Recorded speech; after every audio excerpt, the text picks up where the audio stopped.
Hi, I'm Ben, And I'm Josh. and this is the Bad at Magic podcast. And if you're listening to this, you are hearing a special episode that we're going to do just for our Patreon supporters. So this is episode 13.5. As Josh and I were doing episode 13, we ran out of time and we had a lot of extra content. So if you are listening to this, thank you so much for being one of our Patreon supporters. Yes, if you can hear my voice right now, just know that you are special. If not to anybody else, at least to us. Yay.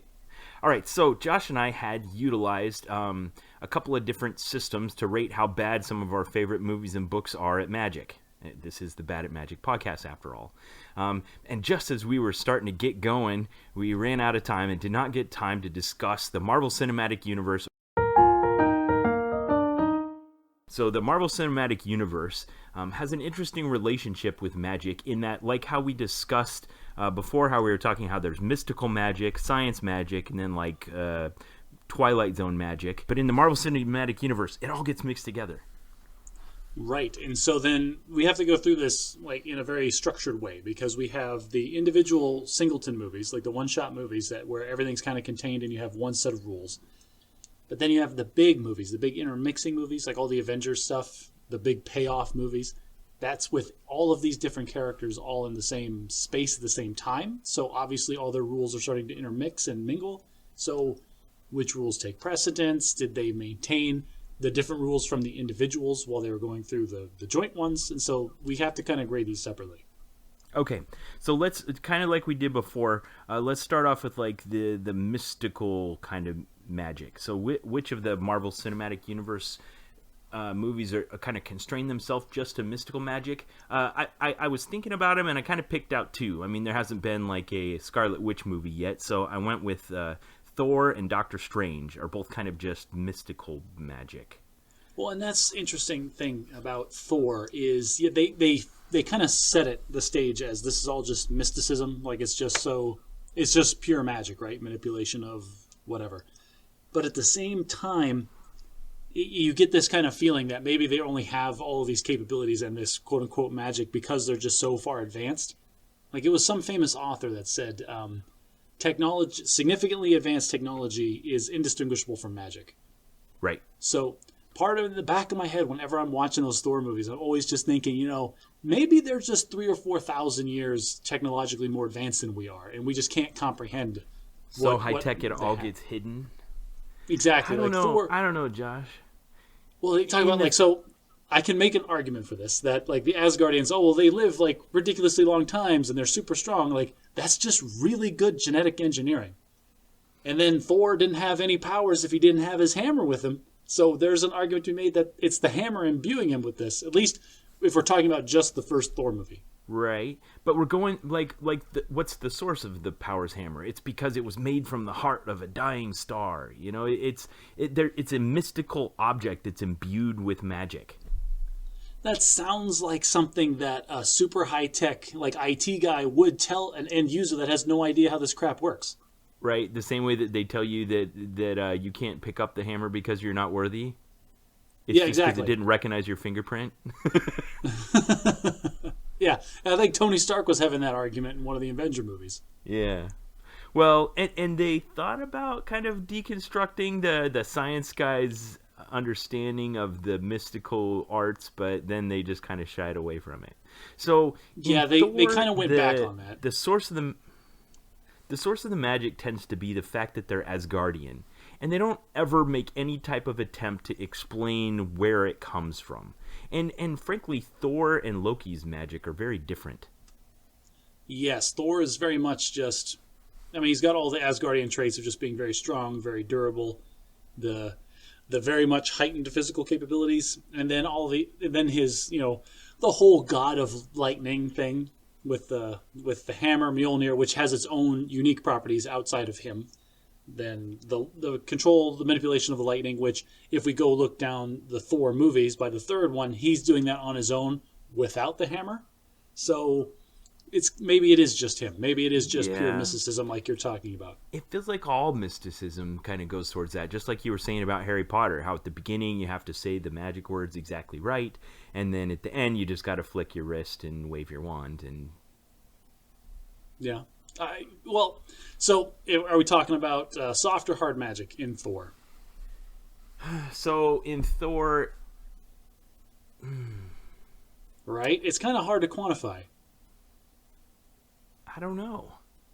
Well, because we have individuals where some individuals we have like a clear understanding of their skill set and their power set. Like Thor, especially in the first Thor movie, we have a clear sense of where the boundaries are and what he can and can't do.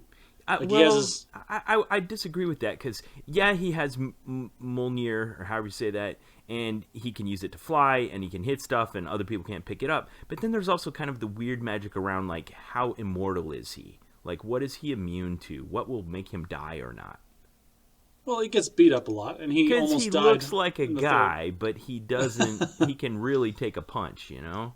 Well, so can Captain America. I mean, this is just super durability you're talking about, which is a standard trope in superhero comic books because your hero has to be able to withstand, insane amounts of damage, or else, like, you can't have the hero break his arm halfway in the first act. But they're true to the origins of this as Norse mythology in that they refer to themselves as gods.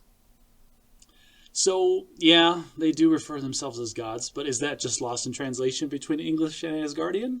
Like, does gods mean the same, like, kind of deific, like, connotation to the Asgardians that it does to us? I don't think they're ambiguous about their assertion that this is from, like, your lineage. It isn't because we have advanced technology. It's because of your blood lineage as an Asgardian that you have access to this magic.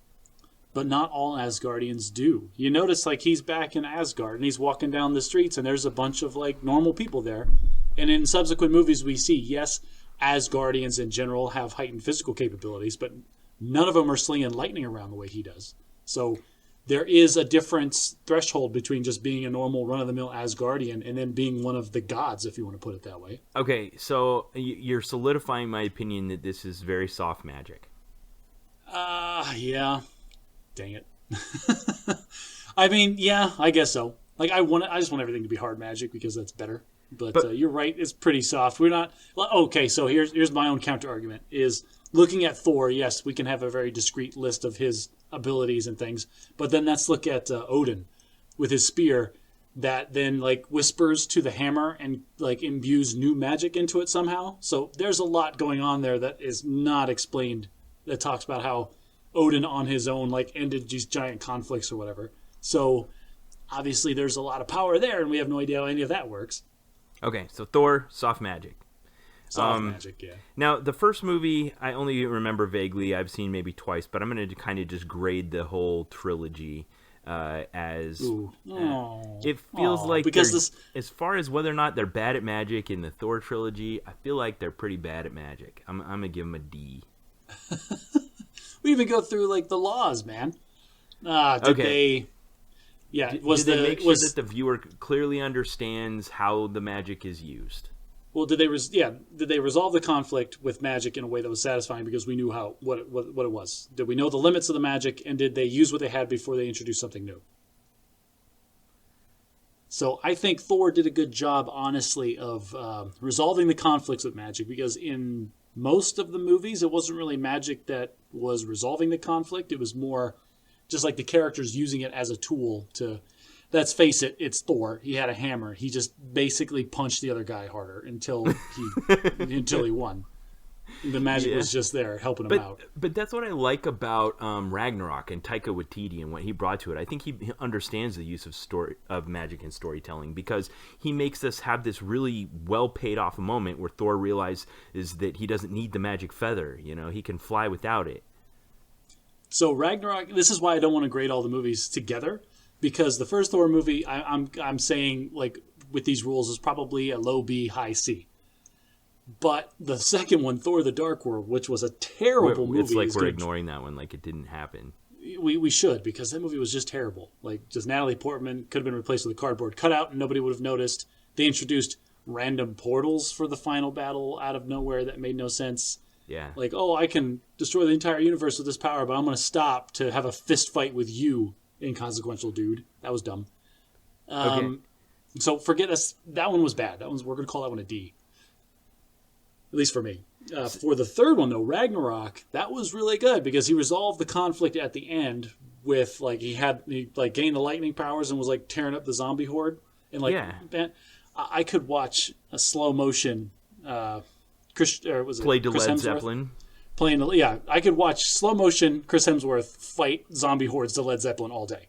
Okay, That but was here's the fantastic. thing, and here's what I loved about the resolution utilizing the magic in that movie, is he found out that the power was within him, and he brought down the lightning, but he still wasn't strong enough to defeat his sister, and he had to use his brains to overcome her. It wasn't just, okay, what is it, Ex Machina, Deus Ex Machina, where Deus Ex like Machina.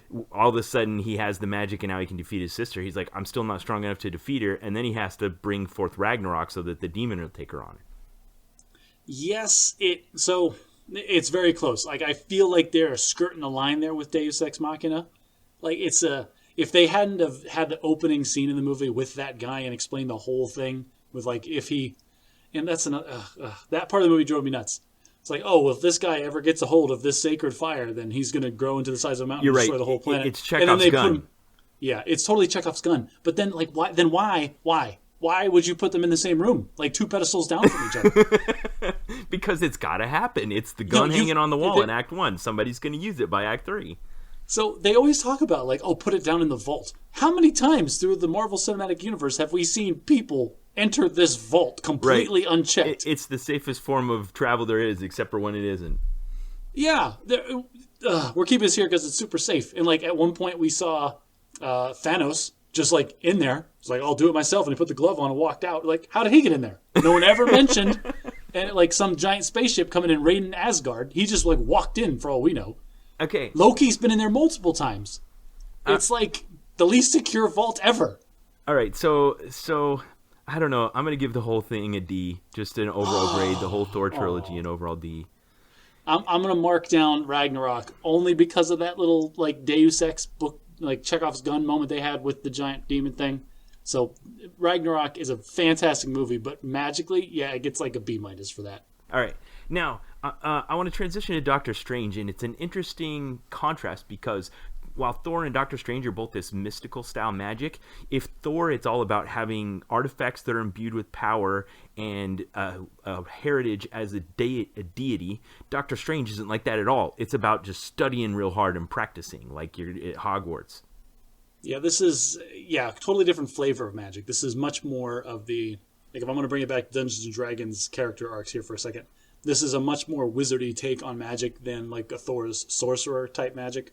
The difference being that like wizards have to study and learn and understand to manipulate and use magic, whereas like the sorcerers, the magic is just in them and they just use it. That's much more Thor style. Yeah, and I like how they contrast this with our skeptic, you know? Dr. Stephen Strange starts off as the quintessential academic that doesn't believe in anything that he can't trust or think of with his own hands. It's what makes the fact that magic actually exists be such a great payoff in this film. Yeah, early on even too. They did a good job in setting that guy up in such a way that you wanted him to be knocked down like 7 or 8 pegs. Yeah. And it felt good in a way that they both introduced magic in a way that blew our minds, blew his mind, and kind of got some of Stephen Strange's comeuppance. Yeah, kind of like Tom Cruise's character in Edge of Tomorrow. Edge of Tomorrow, yeah. We just love, as an audience, seeing people acting like jerks get knocked down a peg. But love then it. but we're also willing to accept him as the hero. You're like, okay, you got knocked down a peg. Now we want you to win. Oh, he said he's sorry. He's okay. Because then it makes it a little bit of a redemption story too, right? Yeah. So And we love redemption stories. So Doctor Strange goes off to Kamar-Taj or wherever the heck he is, and he's got to learn how to do the right hand shapes, and he's got to learn how to think of the right things and visualize and stuff like that. And once he gets over the initial hump of not believing that this exists, and I love the way that the Chosen One or whatever her name is explains it to him. She's like, The Ancient One. Yeah, the Ancient One. That's it. She's like, oh crap, I can't remember what she said. But basically, before you knew this existed, you didn't believe in it, but you know, this is just another thing that you didn't know about. Yeah. In this universe of infinite possibilities, your tiny mind couldn't comprehend just one thing, and that blows you. Like, you should understand, and as an academic especially, that there are things you don't know. Right. So this is just another one. So in that one, they kind of introduce us to the fact that he can study more, learn more, and be able to control this mystical, unseen access to other worlds, and ability to create energies and force fields, and communicate, and all the things that you can do with the magic. Your verbiage is making me think you're trying to lean this towards hard. I kind of am, but then there's all the like, well, maybe the cloak will like you, or maybe it won't.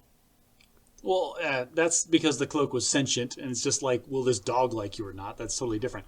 But no, there's no way this is a hard magic system. There's no chance. And like the one thing that I can point at is the mirror dimension. This like, oh well, we do stuff in the mirror dimension when we want to practice because it's like here but completely different, and we can do whatever we want for no reason. And sometimes we can go into it, and sometimes we can't. Other times you can't get back out of it when you're done. Like, it makes no sense. No sense. Every single how it should have ended for all of the Marvel movies have Wong, one of the sorcerers, come out and like, oh, don't worry, everybody, I've got this. Mirror dimension. And then just shoves all of the bad guys in the mirror dimension and they're gone forever. And honestly, like, based on what we understand about the mirror dimension, that is the easiest solution for all of it. Well, I see that, but in the movie, to utilize the magic system as kind of your plot facilitator for making the conflict understandable to the viewer, they try to set up limitations around it. In what sense? Like, what limitations are you referring to? Like you said, you can only go in the mirror dimension under certain circumstances, and when you're there, only certain things can happen, and so when you're there, and you know how to get there, and you know how to get out, and so they only utilize it when they're following the rules that they set up. I think the mirror dimension was a storytelling device for two reasons. One is they wanted to be able to have wizards do full up giant magical battles in settings that we're familiar with without having mass casualties and still maintaining the perception that magic doesn't exist in the mundane world, Harry Potter style. Yeah. And two, because they wanted those Inception visual effects that were going to get people in the box office. You can't, like, them running through the mirror dimension, New York City. Christopher Nolan made a lot of money with that Inception movie. Let's do that again. Yeah, exactly. I think that's exactly part of it. And I mean, yeah, I kind of want to shrug and be like, well, it did make for a couple of good sequences. Like it might have been a money-making device, but they used it well in certain scenes. Like, I love how they could barely keep it together and people are randomly falling off and dying during that Inception chase through the mirror dimension city. Yeah. Until the Ancient One shows up and basically waves her hands and makes a perfect arena that she's in total control of. So just to illustrate again kind of the different power levels between the bad guys, Stephen Strange, and where the Ancient One was. That's how it felt in Harry Potter, when like Harry was barely learning how to use magic, and Dumbledore would show up and just wave his hand and everything would be fine. Yeah, the difference between these two, though, is that when Dumbledore showed up in Harry Potter and waved his hands, everything got better and everything was fine. Dumbledore was fully in control of every situation at all times. In this movie, the Ancient One died pretty badly because she was not on... It wasn't clear black and white. She was definitely a gray character because she was also using the evil power to keep herself alive. So you're right that if I was calling Thor a soft magic system, I'm leaning towards hard magic system with Doctor Strange. That's what they were going for. No. I mean, like, they're trying to set up these rules and make you understand that, like, oh, knowledge equals more power or whatever, and then Stephen Strange is more and more powerful because he's just a very good learner. I get that. But there is still no clear, discrete outside boundaries to what they can and can't do. Like, there is... we don't understand it. Like, obviously... Go ahead. I also like how they set up the Ancient One as very powerful, but how she couldn't cheat the fact that she was utilizing the dark magic to prop up her immortality. Right, and that's just... They made a... And that's ultimately what cost her life. Right. Mm-hmm. Because... Why did she die? Somebody stabbed her, I thought. Like, in the middle of that. Like, she was accused of something, and she was trying to defend herself and got stabbed or something. Yeah, and she had this interesting scene where she was talking about being able to see the future and never being able to see past this moment.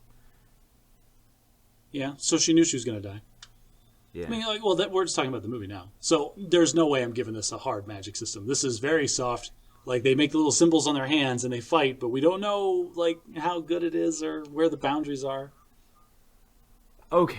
I also like that they introduced the green whatever it is and the time stone, and then he recognizes and uses this innovation set up within the limitations of the system they've introduced us to defeat the ultimate bad guy. Well, that's the thing. It can be a soft magic system, but they still adhere to Sanderson's first law, where they used magic in a satisfying way to resolve the conflict. So, Okay, you persuaded me, but you're making my first point that you disagreed with me in episode 13 that now I think you're making the point of, and that is the mystical magic systems tend to be soft. mystical magic systems tend to be soft. Yes, I concur. Okay, so I will agree this is a soft magic system, and I will give it a B for its use of magic. I will give it a B. Yeah, it only like they resolved the conflict very well with the magic. They tried to work with what they had versus introducing new things. They had to introduce a lot in the movie, but they didn't introduce a lot at the end that they would need to resolve the conflict. Like everything that they did at the end of the movie was stuff that we had seen throughout and they had been building up to pay off. The only thing they get marked down for is we just don't know the limits. The second law of magic. Yeah. Okay, so let's transition. So Okay. I picked those two out as examples of mystical magic. Let's look at what I'm going to call one-timers. And that is, I guess it's science magic. You know, like the Hulk, where he just one time got irradiated with gamma radiation and now he can turn into a giant green rage monster. It's much more complicated than that, but I'll let Okay. let slide this time. Well, then we're going to steer clear of the Hulk and let's talk about Captain America and Spider-Man. Okay, excellent. Let's talk about Captain America first. Okay. I mean, how much can there be to talk about Captain America? It's Well, a very sciencey thing. Like they did it's kind of sciencey. It's They- to me it just feels like magic. well, I mean, like- that's why we're talking about it. It's a sciencey, hand-wavy like explanation. Like they had a German scientist who was developing a super soldier serum and actually did it. And then they had like Tony Stark come in to help with the one part of the project where, hey, I'm going to give him this shot, and then he's going to need like 800,000 calories in the next 14 seconds. And Calories? That was Where were the Yeah. calories coming into this? the box. Like they gave him the shots, and then they put the little things on him that were going to inject him with serums, and they put him in the thing with it was clearly labeled on their retro technology panel. all right, They were the Vita rays, Ben. They were cranking up Okay. the powers on the vitamin bombardment on his skin. See, So the I kind of idea- got more like the what's his name? Wears the red suit and can regenerate. Red Skull. No, not Red wait. Skull. I don't know who you're talking about. You have to The give me more than that. wisecracking one played by Ryan Oh, Reynolds. Deadpool. Deadpool. I was getting more like the Deadpool vibe. Like, okay, we'll give him this thing, and then it gives him the ability to regenerate, and then we're gonna like provoke immuno response by zapping him with a bunch of electricity, and then he'll get real strong. No, this was genetic engineering. They reprogrammed his DNA to be the DNA All right. of a super soldier, and they had to inject him with all of the calories. I got it. I love what happens though, because one of the rules is your audience ability to understand what you did. But ultimately, it doesn't matter. They took him in this sciencey chamber, did some old timey sciencey stuff, and turned a skinny, scrawny kid into a super strong soldier. And frankly, that's why Tommy Lee Jones had a character in that movie, is so that when they started trying to do the technobabble like Star Trek style, he just like hand wave like, Doc, I don't need all this techno mumbo jumbo. What's it gonna do?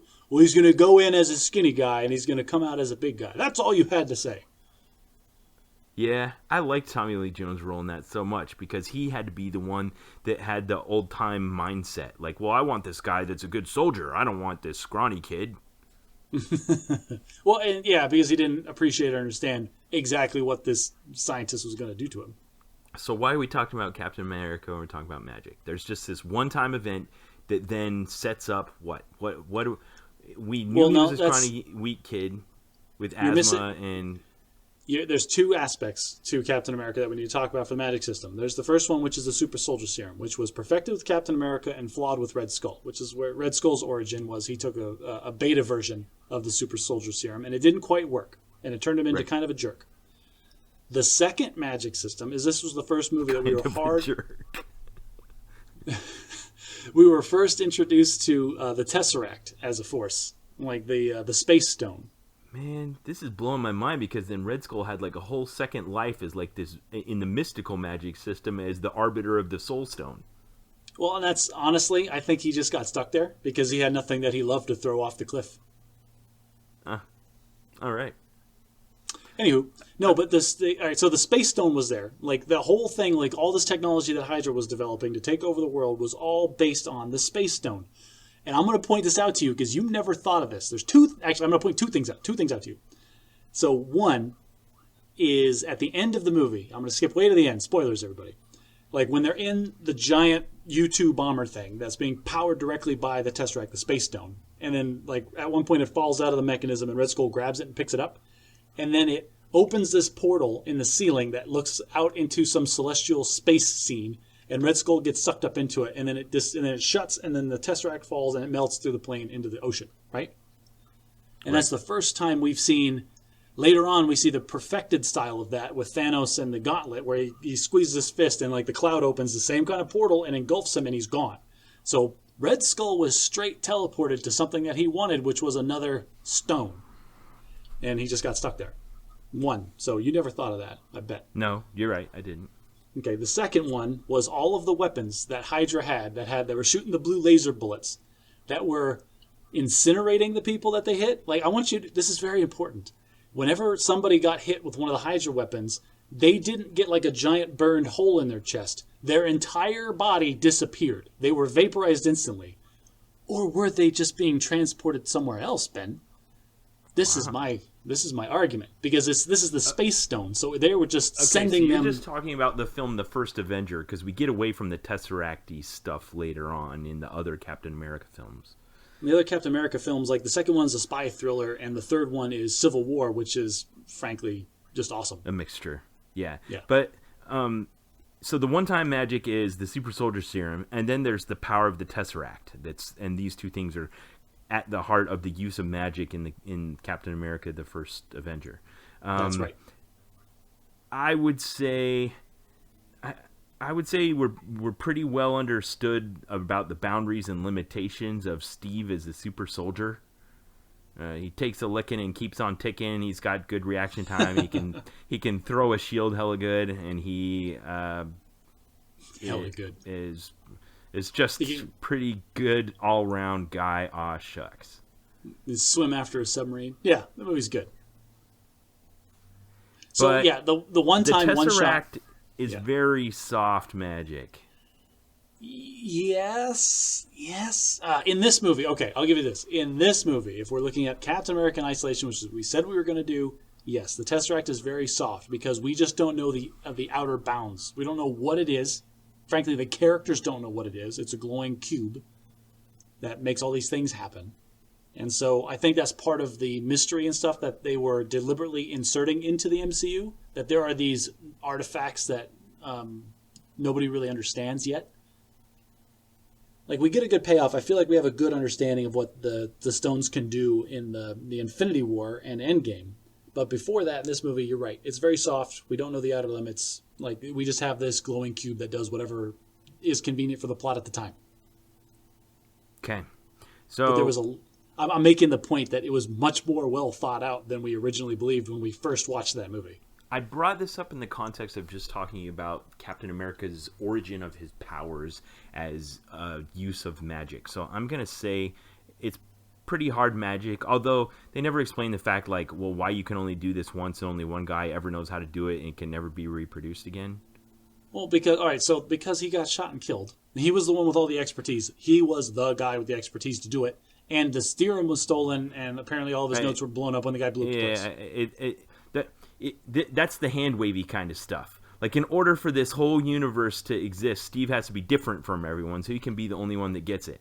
So we have to come up with a quick way to just make it so that only one guy gets it.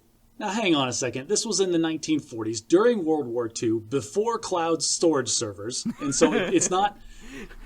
not before cloud storage servers. Arnim Zola invented cloud storage servers in the 1940s and put himself in them. After. That was after World War II, you jerk. You're talking about the second movie now. Now, hang on.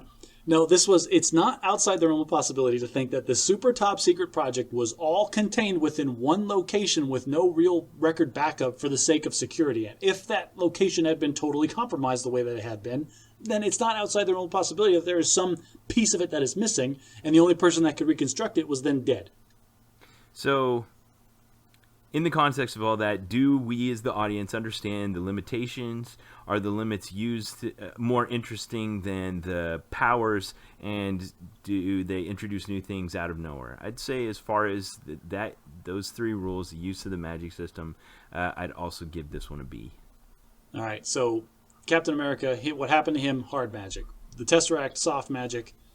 Unfortunately, I've got to give it marks down. Like, it's got to be a B- or a C+. I'm going to go with C+, because the way that the Red Skull is defeated ultimately is he gets sucked into outer space. It's nothing Captain America did. Like, he was losing that fist fight with Red Skull on the plane, and then he got sucked into space, and he was gone, and that's what solved that problem. Well done. Okay, so we've looked at some mystical magic. We've looked at some kind of one-time magic. Now let's look at some... Whoa. We got Spider-Man on the list, sir. We're not going to talk about Spider-Man? Well, okay, here's the problem with trying to talk about Spider-Man. Spider-Man is the most, right up there with Batman is how many cinema films have been made about him. Which iteration of Spider-Man are we talking about here? Well, the origin story is pretty, like, we can almost, like, just do the sum average origin story about all the Spider-Man IP. But Spider-Man's been around so long that his origin story changes with the times. Back in the 50s, it was a radioactive spider, because that was a thing people didn't understand, and it was kind of mystical and magical to them. Then in the late 90s, it was a genetically engineered spider, because that was the thing that was new science that we didn't understand. Now in the most recent iterations, what was it? The Spider-Verse? It was a spider. It was an interdimensional existence spider or whatever.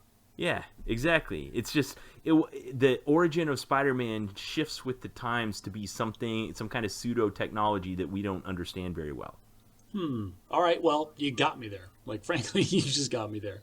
But he's always bitten by a spider, that has some aspect of it that is the embodiment of a science that we think is scary and big, that the average person has heard the words but doesn't understand what it is, and so therefore then he gets these powers. Yeah, and whatever it is, we get the idea. It's in the name. He's a guy, but he can do the only the good things spiders do, and none of the bad things. Does everything a spider can. It's right in his theme song. But the one thing I want to separate here is the Tobey Maguire, the webs coming out of his body. That's wrong. That's just wrong. Like that's not how. That's never been. That has never been canon. I know how Spider-Man it's supposed to be works. that Peter's good at science, but man, and he came up with the web shooters on his own, and he makes it himself. And like the new Spider-Man movies with Tom Holland, like they got those ones. Those ones are way more close to what Spider-Man's supposed to be. Just the idea of all the like hand wavy pseudoscience magic. Just the webs have always been the hardest thing for me.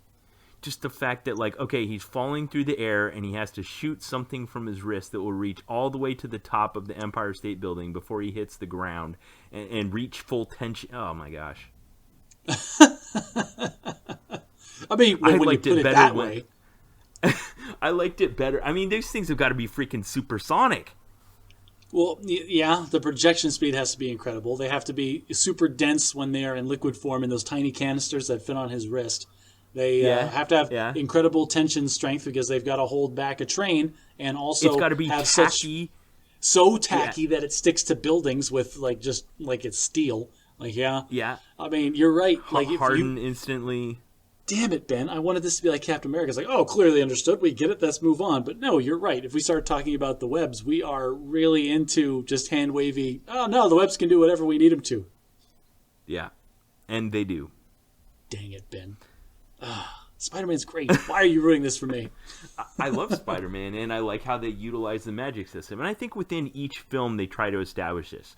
Where and just like a James Bond movie where we go into the lab with Q and he gives us, here are Chekhov's guns you're going to be using today.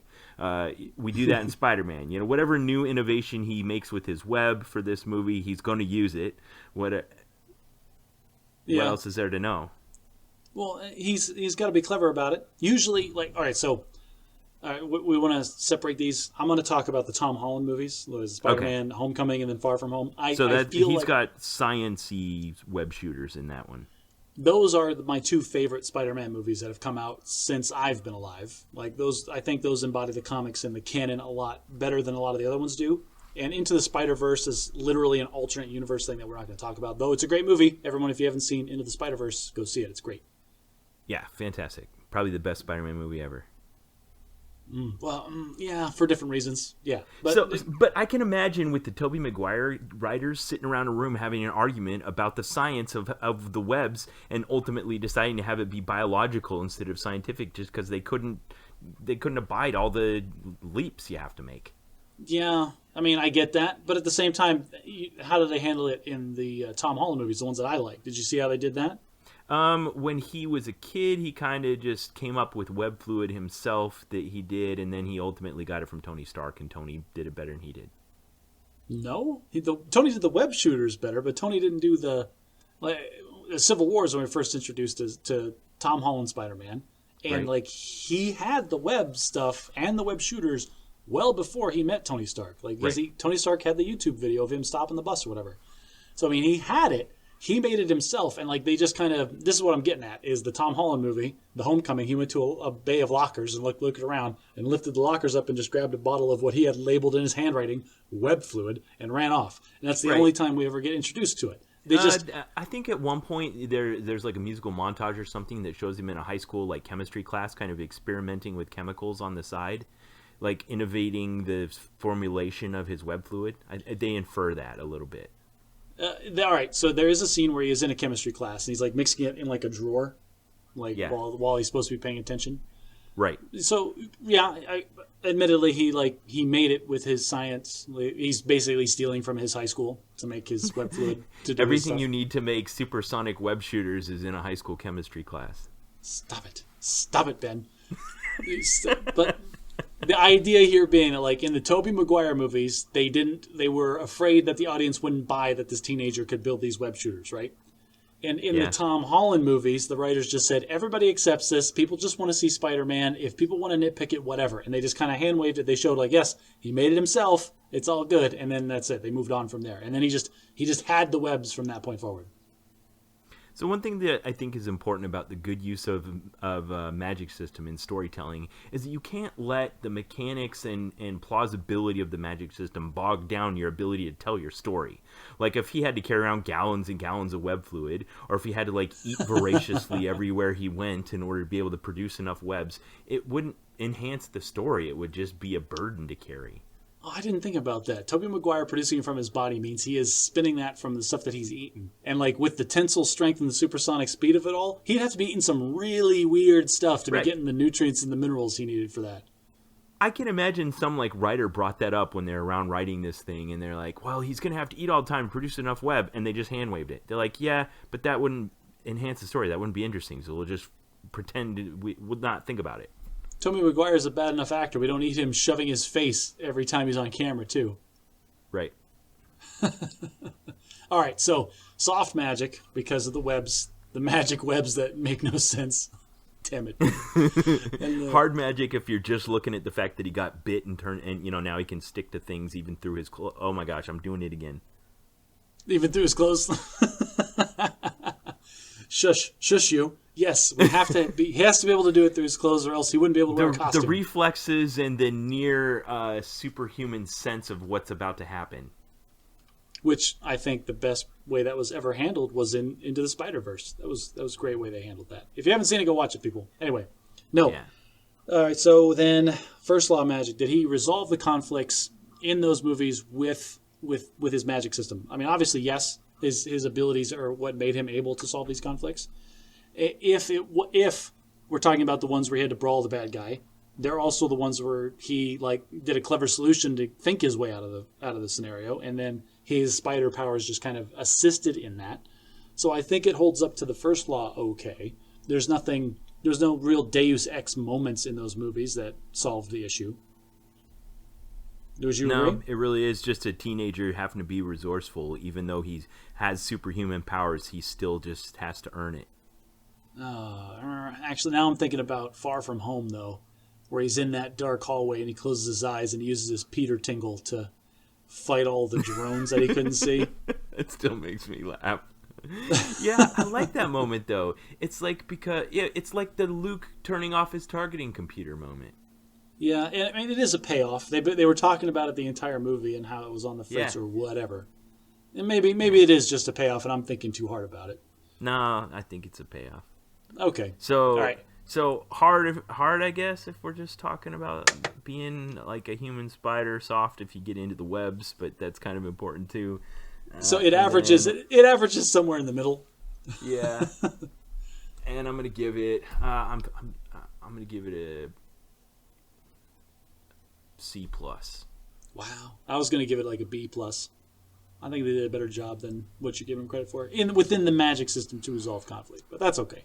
That's okay, Ben. We can disagree on things. Okay.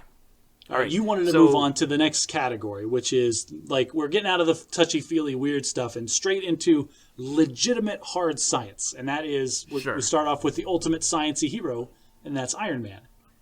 Yes. It's kicked off the Marvel Cinematic Universe. Glorious. I remember seeing that movie in college and just being so happy with Robert Downey Jr. as the snarky, sarcastic Tony Stark that I always wanted.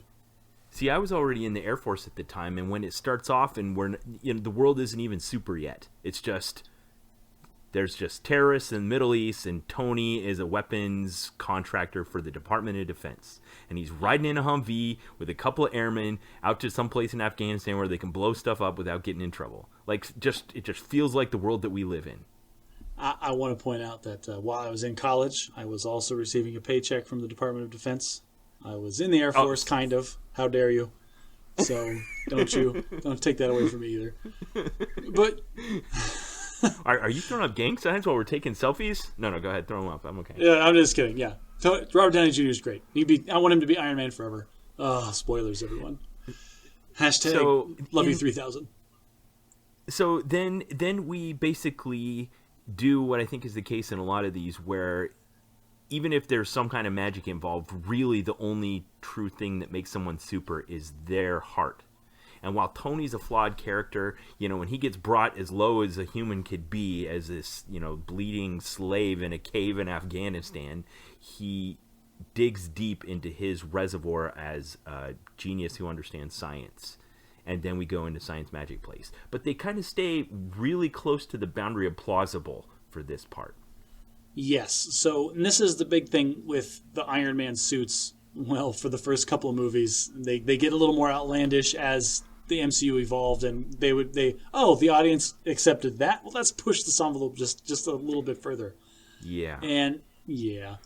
Well, we'll get so there. In the first one, it's kind of bulky, and it's powered by hydraulics, and the way you would expect it to. But and that's the thing about these suits, like especially in the first movie, they could all exist in the world with good engineering, and the only fictitious part about them is the power source.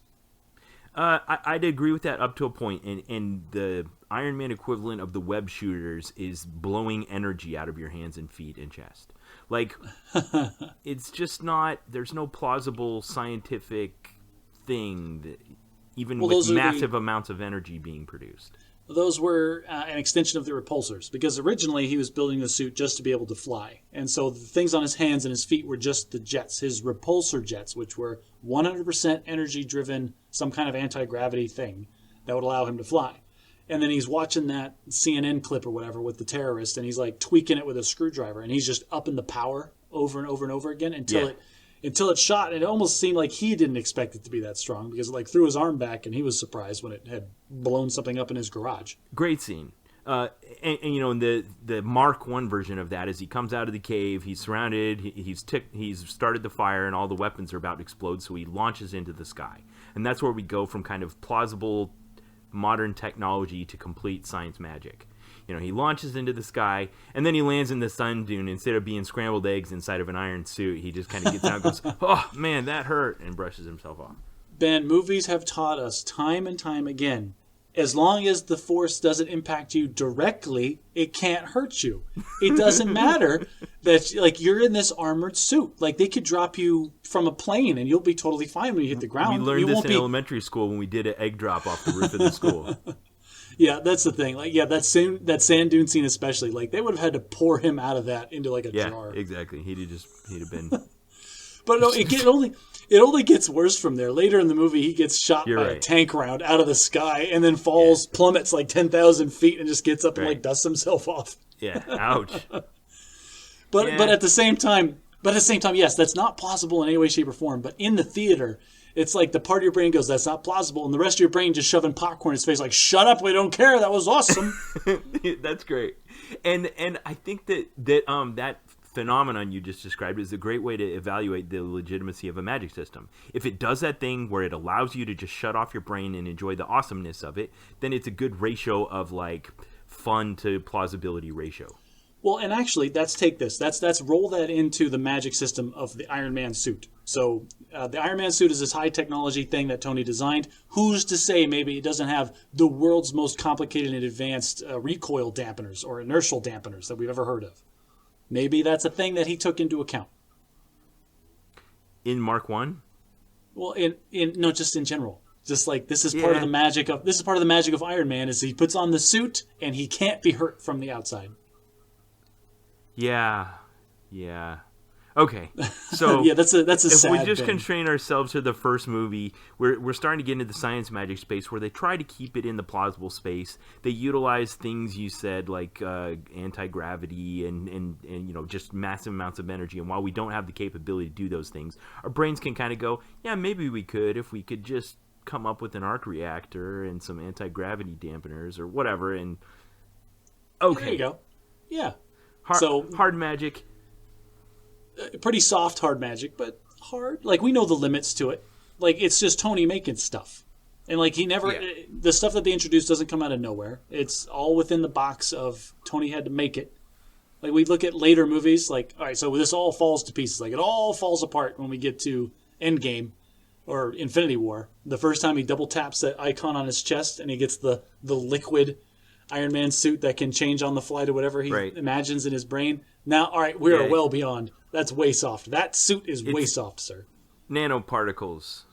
No, it's tiny nanomachines that are redesigning themselves on the fly. So did he think of all of these things beforehand and download the plans into the suit, and he has to tell the Friday girl, like, hey, I need a pulse reactor of this size and this shape on my left hand right now? Or is it all just like inferring from his thoughts? Like, that's a great example of where the plausibility to fun ratio has gotten a little bit lower, and our brain starts to go, hold on, I'm done eating popcorn for a minute. Well, I for the nanoparticle suit in that movie, like I knew that was coming. Like this is a thing that Tony Stark has had in the comic books for a while, and like I knew it was coming, and I knew it's a little outlandish, but it's more, it's less. It is less of an actual physical thing and more of an extension of Tony's resourcefulness. Like the idea being that he has an Iron Man suit that allows him to utilize his own cleverness and his own just sheer resourcefulness, I have no other words, all the time in combat. It's just a rapid prototyping thing. Like whenever he thinks of, oh, this is a way I could get out of this sticky situation, and that's when he gets like this force field that he can shed, or this weird claw thing that he can shoot to keep Thanos' fist open, that kind of thing. Yeah, see, I think it's just a mistake. I mean, we kind of want Tony to just be awesome all the time and be able to continue to innovate at the same rate, but can't. Then they're getting away from the fact that Tony's real power is just that he's resourceful with the limitations that he has. That's it. I think you nailed it. I think that suit broke the second law, Brandon Sanderson's second law of magic. Like and the third law. Like they went outside of their limits and they introduced something new that was unnecessary. But we're like, okay, we're on Titan, and we're having our superheroes fight the most powerful villain in the universe, and so they got to do something equally powerful and awesome. So, okay, what do you got? Well, and they also had to, I feel like, in these movies, they set Iron Man on one side of the scale, and they put Doctor Strange on the other side. They have the hardcore super magic hero that epitomizes the mysticism world, and they had to have the super hardcore technology hero to counterbalance. And Tony, in like the Mark 42 suit, wasn't going to hold up to Doctor Strange and what he was capable of. Right. So you got to give him they this. Just ratcheted up the power a little bit. There was some power creep going on in the MCU. there was some power creep going on for Iron Man to kind of catch up with where they had pushed the limits of what us as the audience will accept in our pro and antagonists. Okay. Well, then if I'm just going to constrain myself to Iron Man 1, I don't know why we're having discipline all of a sudden because we've been all over the map, but I'm going to say that it's definitely a hard magic system, and I'm going to give them an A- for their use of magic. Iron Man 1, hard magic. I'm going to give them an A, a solid A, maybe A+. And then everything just kind of starts to slide down as we progress in the MCU when it comes to Iron Man and his capabilities. That said, right. One of my favorite scenes from Iron Man was in the second Avengers movie where he put on the Hulkbuster armor for the first time. And he was the size of the Hulk, and he had armor outside of his armor. That was an awesome scene. Loved it to death. Yeah, it was so good that they reused it in another movie, which they almost never do, but yes. Bruce Banner got to wear it, which was awesome. If they planned ahead for that, props to them. Yes, having the Hulkbuster armor. That had been a thing in the comics forever. I was waiting for them to bring it out. Huh. See, and I hadn't read the comics, so to me it was new, but I probably enjoyed it almost as much as you did. Okay, so another pseudoscience, science magic-y IP is Ant-Man. Now, this goes in a different direction, and I like that we have another hero out there that isn't just like a reiteration of something else we've already done. Instead of, he can mess with the size of things. Yes, so we have the shrinking technology, which then we can shrink other things, we can shrink ourselves. Now, let's make a distinction. Are we talking about Ant-Man? Are we talking about both Ant-Mans, Ant-Man 1 and Ant-Man 2, or just the first Ant-Man? Well, he also makes appearances in the Avengers and stuff like that, and then we start blowing things up instead of just making them small. But there's a lot of hand-wavy pseudoscience here. Okay, so if we're going to take Ant-Man, just Ant-Man in general in all the movies, then there's three things that we need to discuss. There's the capabilities that Ant-Man has. There's the capabilities that the Wasp has, which are subtly different than what he does. And then there is the entire shrinking time travel-y stuff. I forgot that the Pym particles become front and center, with the quantum realm and all that kind of nonsense. Let's steer clear. Let's steer clear of that. Let's just stick with the Ant-Man before time travel. Okay, so Ant-Man 1 and Ant-Man 2, or they just dipped their toe in the quantum realm in the first Ant-Man movie. I know, but the second one is less about the quantum. Well, I guess it is in there. All right, the first one. All right, we're going to stick to the first one. We're not talking about Wasp. We're not talking about the quantum realm. We're talking about Ant-Man. So, we've always kind of been somewhat accustomed to the pseudoscience-y idea that there's free space in between molecules and particles that you might be able to somehow take out and retain something's integrity, but just have it be smaller. We're talking about you, Honey, I Shrunk the Kids. Yeah, exactly. Even though it would have the same mass at the smaller side. This is, all right, so there it is. That's the key. So this is why I'm going to say Ant-Man is a soft magic system. Okay. And they break a lot of their own rules constantly in that movie. All right. Okay, so this is a good counterexample of one that we have. It kind of breaks against the trend of that. The mystical magics tend to be soft, and the science magics tend to be hard. But you're right. This is a good example of a soft magic that's hard. Yes, because they try to set the rules. A science one that's soft, yeah. Because they tried to set the rules at the beginning. They say, when you shrink, you have the same mass, which is why when you're a tiny thing flying through the air and you punch a guy, it actually is like a punch delivered tiny, so you're like a bullet. And they show this several times early on, where the first time he shrinks and he falls to the bathroom floor, which he never does after that, by the way. Whenever he shrinks, he's just on the ground. But he shrinks and he falls to the floor and he cracks the tile when he lands on it, right? So does he weigh as much as a man does? Because if he does, he should have gone right through that tile and right through the floor beneath it. But then other times, later in the movie, he's carrying around this keychain that's like a T-54 Russian tank. But does it retain its mass and its weight? Because it's been in your pocket this whole movie. It'd be 3 tons. Then they have the Thomas the Train engine that they blow up to be the size of the house, and it comes crashing out into the street and is crushing cars. It would weigh 3 ounces. It would be crushed by the drywall. It wouldn't even scuff the ceiling. You're right. They introduced this pseudoscience-y idea that your mass is retained despite your size, and then it only matters when it matters, and it never matters when it doesn't matter. Right, exactly. And that's what I'm getting at. They tell us that, and it's they use this cool pseudoscience to explain how Ant-Man can be small and still affect things that are large, but then they break all those rules because it doesn't matter, and it'd be way cooler if we had a T-34 tank as a keychain that was a real tank. Yeah, and it also feels like this particular property was also driven by like somebody had a special effects studio full of bright ideas that they wanted to bring to the big screen because they're splashy and interesting to look at. Like the Inception becomes Doctor Strange mirror universe. Yeah. Mirror dimension. So we wanted to see how weird things would get if you were tiny. Like right, just, or if you take little things and blow them up. Yeah. Yeah. Ant-Man was a good movie, but the magic system was very, very flawed, I think. Yeah. Obviously, we're talking about, like, very soft. What are the... well, actually, is it... Hang on a second. It breaks Sanderson's rules for the storytelling, but is it a soft magic system? Like, we understand the limits of it. Like, it's just making things bigger or smaller. Back at the definition here. Oh, we were getting really into it. We're rules lawyering this now. Hard magic has specific, clear, and understand rules and limitations. Soft magic is vague and undefined, and any rules or limitations are never clearly explained. So this is the difference. Like, they break the rules constantly, but they did... Well, we know what the rules are supposed to be. Like, the things can change size, but their mass doesn't change. Like, that's, like, basically it. That's the only thing we need that's different about Ant-Man. Yeah. Other than the complete and total violation of the square cube law, which we won't talk about. But again, it only matters when it matters. So while they're masquerading as a hard magic system, it's not. Well, they're... Just like you said about Harry Potter. Like, it only matters when it matters. Okay. So, yeah.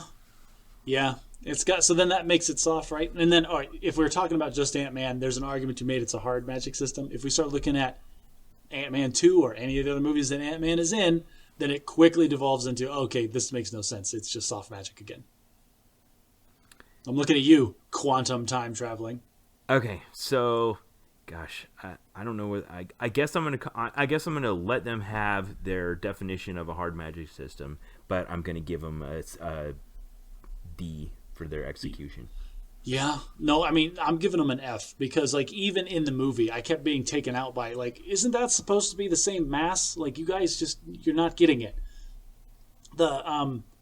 In the second one, where they have the building that they're shrinking. Yeah, he's walking around with the building rolled, pull behind backpack. Yeah, like it's a rolling luggage. Like, is it an actual building or is it luggage? You guys can't have it both ways. Or the van. What? Oh, the van bin that had, like, instead of, like, where the big handbrake would be for the Tokyo Drift cars, it was the shrink or grow lever. Yeah. But it was like it would shrink down to the size of a Matchbox car, and it was still going 60. Like, in the real world, like, they would have lost those guys immediately. They would have shrunk and then immediately gone zipping back past them because now it's only going scale 60 miles an hour, which is like, what, 5 feet a second? So your brain wasn't able to overpower the fun part of your brain wasn't able to overpower the science part here and just eat popcorn. For Ant-Man, no, I wasn't able to. Like, when it starts talking about, mostly it's the external stuff. Like, if it's just the people getting big and getting small, like, I had no problems with that because they handled that usually really, really well. It was all this, like, oh, we made Thomas the Train Engine huge and he crushed the house for some reason. He weighs nothing. We made this tank big out of nowhere. We made this building small for no reason. You're like, right. The one rule they say that governs all of this, they don't even follow that one rule. Right. So, yeah. As the movies... Conservation of mass. So Ant-Man, no. Bad marks, they get an F. All right, so we've established that the Marvel Cinematic Universe is all about utilizing magic of some form to tell stories that we enjoy, to varying degrees of success. Mostly, I'd say success. But for the most part, those properties we just looked at try to keep it separate as far as, like, what is it? Mystical magic? Is it one-time magic, or is it science-y magic? But then as the universe grows, we start mixing it all together. Which is awesome. I love all these movies. There's the Avengers movies, Avengers 1, 2, 3, and 4, which is obviously the first, or just Avengers, and then Avengers Age of Ultron, then there's Avengers Infinity War, then there's Avengers Endgame, and we're not even talking about Captain America 3 Civil War, because then, like, it got as later in the later phases of the MCU, you couldn't have just the heroes in isolation anymore. It was always a team up. There's 2 or 3 of them in every movie. So there's a couple of fourth wall breaks, I think, in Infinity War, where you have our sciencey characters noticing the magic-y characters. You know, the otherworldly aliens that use magic show up, and Peter and Tony are there, and they're like, this wizard is looking for a magic stone. Like Yeah, no, they're from space. They want a necklace. Oh, is it? The specific words that Iron Man says are so important. They're from space. They're here to steal a necklace from a wizard, and like that's that is Spider-Man's 100% mission brief right there. All right, that's all you need to go. Let's do it. And that's all there was time for. And it's fun, and we kind of chuckle at it, but they're also acknowledging that we have all these characters that are kind of just in this mix together of these flavors of magic that we're using to prop up the plausibility of what's happening.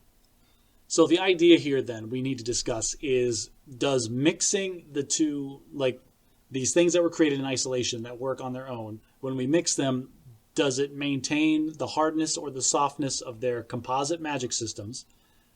And do they still adhere or break Sanderson's 3 laws appropriately? So there's several more fourth wall breaks about this, particularly surrounding Thor's hammer. There's that scene, I think it's in Avengers 2, where they're just all just having like sitting around in a boardroom, having a drink and a laugh together, taking turns trying to pick up Thor's hammer. Yes, and that's a great scene. Like Chris Hemsworth, not the best actor in the world, but when Captain America like nudges it and like it like twists and moves just a tiny bit on the table, you saw him get like, wait, what? Yeah, that was great. Yeah. And then later on, there's a scene that almost feels like an outtake where I think they're talking about, well, what happens if Mjolnir's sitting on the ground in an elevator? Well, that's actually a discussion they were having, because that was a payoff. The first part where they were all trying to pick up the hammer, nobody could, and then Iron Man had the glove on, and then he had War Machine come over and try to help him. Like, that was a fun scene that showed that they were a team and they had camaraderie and things. Like, it served other storytelling purposes, but it was also Chekhov's gun. Because then later in the movie, when we're introduced to this new hyper-powerful android character, the Vision, that if you didn't read the comics, you have no idea who this weird robot guy is. You didn't know, like, what his alignment was. He was created by the bad guys, but we're immediately going to start trusting him. Like, what is the basis for allowing this person to serve on our team as opposed to just shutting him down and putting him in a closet? The basis is that he immediately flipped up Thor's hammer and handed it to him. And, like, that's the payoff. Somehow this mystical piece of wood and mysterious metal from the heart of a dying star is this impeccable judge of someone's alignment. He is lawful good. Their worthiness of having the powers of Thor. So like it was Odin's will imparted into this hammer. Only somebody who is worthy of wielding these powers should be able to literally wield the hammer. All right. Okay. So that's the rules they're setting up around the use of Mjolnir, and we think that the payoff is just in that movie, but that feels like one of the biggest payoffs across like all of the Marvel Cinematic Universe. Which one? That one with the android, like just to immediately like serve a storytelling purpose of bringing him into the team, but also then are we going to talk about the Endgame scene with Mjolnir? Yes, go ahead. Okay, so like. Viewers, you can't see my face, but Ben can. I'm just so giddy about this because I literally cheered in Endgame. I did too. Oh, it was like I couldn't suppress it. I'm normally a very quiet person. I want to make sure I'm not ruining my movie going experience for anybody else that's around me. But I could not contain it when they showed Steve Rogers pick up Mjolnir and start swinging it at Thanos. That was just the best. They earned it. It was well-earned use of the magic system in the universe, following the rules and all those kinds of things. And it just reinforces, just shove it right down your throat that Captain America is special. Even amongst all of these people that are way ridiculously more powerful than he is, there's something special about Steve Rogers. Right. There also was about Tony Stark, although he never wielded Mjolnir. But he was not worthy to wield Mjolnir for lots and lots of reasons, but we love him anyway. Right. All right, so limitations are more important than the powers. For Tony Stark, his flaws are more important than his good traits and aspects. We just love Tony Stark. And I like that the characters do what they're expecting us to do. Like when they're having at the first Captain America Civil War, when they're all at the airport and Ant-Man shows up and blows up into a 40-foot guy. No one goes, that's not possible. Just like, all right, now we got a 40-foot guy to deal with. Well, and that's the same thing with Tony Stark and the space aliens chasing the necklace a wizard is wearing. Like, it's just, this is what we're dealing with today, everyone. Let's just accept it and move on. Right. And that's what they want us to do. And to the extent to which you can do that, and it's not so distracting, you can just enjoy the films and their use of magic in setting up a conflict that's, again, another form of the classic man versus machine, or man versus himself, and solving that conflict in a way that's satisfying to the viewer. Okay, so if we're going to take all of the team up in the Avengers movies together, like, I don't think it's fair to say if it's soft or hard magic. I think the only thing we can say is, were they consistent or not with what the rules were set up in their subsequent individual movies? And I'm going to say yes. I think they followed the rules that they set up in those previous movies. What do you think? I agree with you, and I think it's interesting that you point out a couple of instances where in our cinematic experience where we've been in the theater, the audience cheers. I think that spontaneous audience cheering is a sign that you've succeeded in utilizing your magic system appropriately. I think magic maybe, but I think that's more of a function of you're telling a good story. You're taking people that are fully aware that they're in a movie theater with other people, and you've taken them so far out of themselves and sucked them so deep into this story that they cannot suppress their natural reactions. Moments you've picked out as examples of this, where it's distilled down to a single instance, are both in their use of the magic system. The one you gave was the example of Rey passing the lightsaber to Kylo Ren, and the other was Steve Rogers wielding Mjolnir. Yes, okay. So do you think it's the magic system in of itself that causes these moments, or do you think it's the storytelling moment that caused it? That's it. It's that you're utilizing this idea of magic to create, like Sanderson said, it's more interesting in its limitations than it is in its, that you can just come up with something fantastical that's outside of the expectations of what the audience has. You work within this system, and you set up this tension, and then when you create this great moment within the rules that you've set up, then it's a great payoff.